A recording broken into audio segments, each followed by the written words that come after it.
So, one of the breaches of many that you talked about was the Capital One breach. And you noted that you talked quite a bit about an amateur, and I believe her name was Erratic. That's right. Yep. Breaching essentially their cloud space.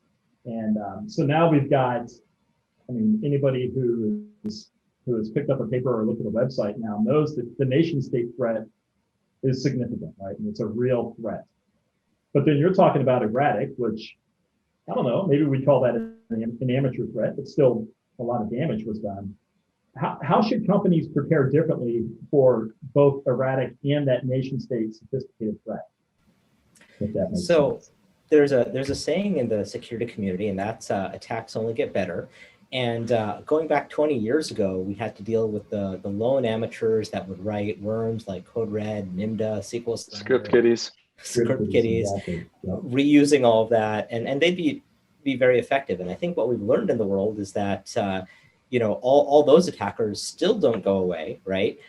We are working on defending against organized cyber criminals. We are working on defending against foreign nation state adversaries, but the amateurs have not gone away. And actually, just looking at the state of cloud security, for a single lone ex-Amazon employee to have leveraged a server-side request forgery vulnerability and a misconfiguration in a web application firewall to single-handedly steal 100 million credit applications probably tells us something about the state of cloud security as compared to a bunch of other areas, right?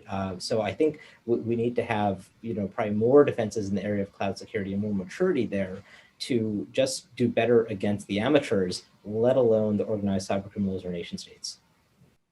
Yeah, now, this is probably where I have some disagreements with Neil, because I think when there's a breach in cloud security, when there's anything related to a cloud security, we immediately hear about it, right? Everybody knows about the S3 bucket that was open to the public and there was some information on it. Mm-hmm. Okay, I have worked at companies where it's not like the firewalls. Now everybody feels super secure and confident behind firewalls.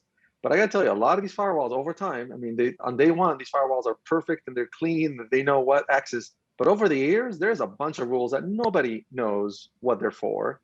And the other aspect of it is oftentimes, there's a lot of times there's errors in the firewall rules. And these rules, what you think you're actually doing is not exactly, the rule is not exactly either. It's applied wrong, it's applied incorrect. There's just a lot of different things. So I am personally, I probably feel more secure running my workloads in an AWS environment, for example, or in a Google environment. If nothing else, I feel like at least the core foundation, a Google or an Amazon, they can afford a lot more security application engineers than I can inside any company, right? So I have a confidence that the core infrastructure is being protected a lot more than any single company can do. Now, is like a public cloud far more new? And do we it's one thing, we've been configuring Cisco firewalls forever, to pick on Cisco or picking any of your favorite firewalls. We've been doing that for a very, very long time, right? Clearly, we're still going through the maturity process, but I don't necessarily buy into by default that a public cloud would be less secure than a hosted environment. If anything, I think it just when things happen in a private environment, I don't think it's as noteworthy, and it doesn't create the same level of vibrations that a public cloud does. What do you think of that, Neil? I think that's great. Comment on that. So now we're getting somewhere. I think that whether you're in the cloud or you're on premise, there is a saying, right? It's there's an acronym here, KISS, right? Keep it simple, stupid. And I think whether you're in the cloud or whether you're on premise, if you've got a firewall with thousands of rules, it's going to be very hard for anybody to really understand and reason about its security. So complexity is the enemy of security, irrespective of whether you're in the cloud or you're on premise. Now, where I agree with Moudy is that the cloud providers can invest a lot more in security than most typical on-premise data centers can. And security is one of those areas where if you invest a lot of capital, you do it once, you get it right, we can get to a state where cloud security deployments and especially on the infrastructure side are better. But I think that one of the challenges in the cloud environment is that companies are still responsible for their application level security and above. And you can mess that up just as easily in the cloud as you can on premise. And I think the challenge is that, a lot of these cloud environments are newer and there just isn't as much expertise. So we need to have more expertise, and that can help us get to a better state. I do think that if I look at some cloud providers, they do provide more tools and more scanning at the application level than Yes. other clouds. So choose your cloud carefully. And that's also just back to the seatbelt analogy. I think the cloud providers are providing the seatbelt. Are the customers actually putting it on and wearing it and applying it?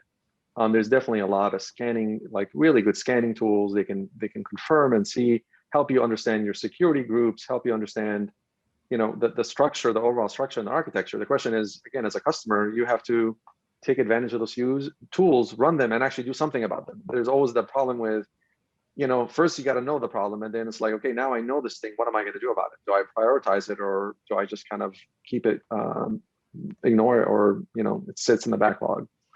Yeah, you got to actually go do something about it. We saw with Target, right? Like you have to, there's things we're firing off in the Target breach. This is the saddest thing, is like you have tools that are actually telling you, hey, I think there's something going on here. And whether it's too much noise, and again, I think we all have those same problems in different environments. But yeah, taking action is really important. Yeah, Moudy brings a great example.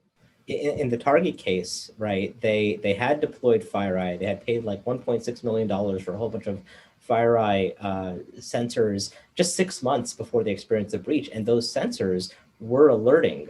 Their team in India was seeing a lot of malware binaries. The categorizations were generic, but there were so many alerts and they were lost in enough noise that by the time they got escalated to the US-based team, they just couldn't be acted on fast enough. So I think there's a lot of issues. In addition to quote unquote using the seatbelts, you've got to make sure that the signal that you're getting from it is high fidelity enough. Moudy had made a comment earlier about half invested and half baked security initiatives. What can happen is that if you deploy a security tool and you don't put enough investment into tuning it properly, great, you may actually get a false sense of security because it's deployed, but not in a high fidelity enough of fashion that you can contain attacks that occur and that get actually reported on by the tools.